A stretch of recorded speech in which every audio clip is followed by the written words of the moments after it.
அடுத்ததா தேனி மாவட்டம் போடி அருகே பழங்குடியினத்தவர் குடியிருப்பில் சிறுத்தை நடமாட்டத்தால அந்த பகுதி மக்கள் பீதி அடைஞ்சிருக்காங்க. சிறுத்தையை பிடித்து அடர்ந்த வனப்பகுதிக்குள் விடணும் அப்படின்னு வனத்துறையினருக்கு இந்த பழங்குடியினர் கோரிக்கை விடுத்திருக்காங்க. இது குறித்த சிறப்பு செய்தி தொகுப்போட இன்றைய ரிப்போர்ட் 18 நிகழ்ச்சியை நிறைவு செய்யலாம். தொடர்ந்து இணைந்திருங்கள். இது நியூஸ் 18 தமிழ்நாடு. தேனி மாவட்டம் போடி அருகே உள்ளது சிறைக்காடு. மலைப்பகுதிகளில் கொத்தடிமைகளாக இருந்த பழங்குடியின மக்களை மீட்டு கடந்த 2010ஆம் ஆண்டு இந்த பகுதியில் குடியமர்த்தியது மாநில அரசு. இலவச குடியிருப்புகளும் கட்டி கொடுக்கப்பட்டன. 50 வீடுகள் உள்ள இந்த குடியிருப்பில் 200க்கும் மேற்பட்ட பழங்குடியினர் வாழ்ந்து வருகின்றனர். பெரும்பாலும் இங்குள்ளவர்கள் விவசாய கூலி மற்றும் தோட்ட காவல் வேலைக்கே செல்கின்றனர். இந்நிலையில் இந்த பகுதியில் சுற்றித் திரியும் சிறுத்தையால் பழங்குடி மக்கள் கடும் பீதி அடைந்துள்ளனர்.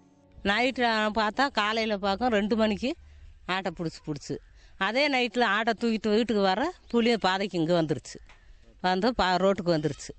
ரோட்டுக்கு வந்து பார்க்கும்போது நாங்கள் சரி புளி இங்கே வந்துருச்சு, ஆடுக்குட்டியெல்லாம் பத்திரமா வச்சுக்கோங்க அப்படின்னு நாங்கள் சொன்னோம். வனப்பகுதியை ஒட்டியுள்ள பகுதி என்பதால் சிறுத்தை குடியிருப்பு பகுதிக்கு எளிதில் வந்து கால்நடைகளை வேட்டையாடி விடுவதாகவும் இரவு நேரங்களில் குடியிருப்பின் அருகிலேயே தங்கிவிடுவதால் அச்சத்துடன் இருக்க வேண்டி இருப்பதாகவும் மக்கள் கவலைப்படுகின்றனர். சிறுத்தை நடமாட்டம் வந்து அதிகமாக இருக்குது. பகல்லையே வந்து இப்போ சத்தம் கேட்குது. நைட்டு வந்து ரோட்டு வெளியிலே வந்திருக்கு. அது பயமாக இருக்குது. நாங்கள் குழந்தைகளை வச்சுக்கிட்டு வீட்டுக்குள்ளே தான் இருக்கோம். வனத்துறையினர் ஃபாரஸ்ட் வந்து இதை வந்து கூண்டில் வச்சு பிடிச்சி கொஞ்சம் அப்புறப்படுத்தினாங்கன்னா கொஞ்சம் நல்லாயிருக்கும். சிறுத்தையின் நடமாட்டத்தினால் இரவு நேர தோட்ட காவலுக்கு செல்வதற்கு அச்சமாக உள்ளதாகவும் இதன் காரணமாக பணிக்கு செல்லாமல் வீட்டிலேயே இருப்பதாகவும் கூறுகிறார் நாகராஜ்.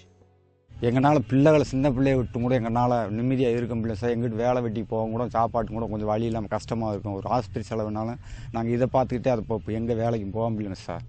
சிறுத்தைகள் குடியிருப்பு பகுதிகளுக்குள் வந்து கால்நடைகளை வேட்டையாடி வருவதற்கு காரணம் வனப்பகுதியில் ஏற்பட்டுள்ள கடுமையான வறட்சிதான் என்று கூறும் இந்த பகுதி மக்கள் காடுகளில் தேவையான தண்ணீர் கிடைக்க ஏற்பாடு செய்தால் சிறுத்தைகள் இங்கு வராது என்றும் கூறுகின்றனர்.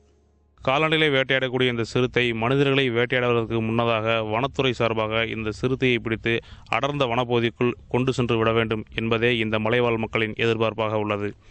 தேனியிலிருந்து சதீஷ்குமார் தங்கமுத்து, நியூஸ் 18 தமிழ்.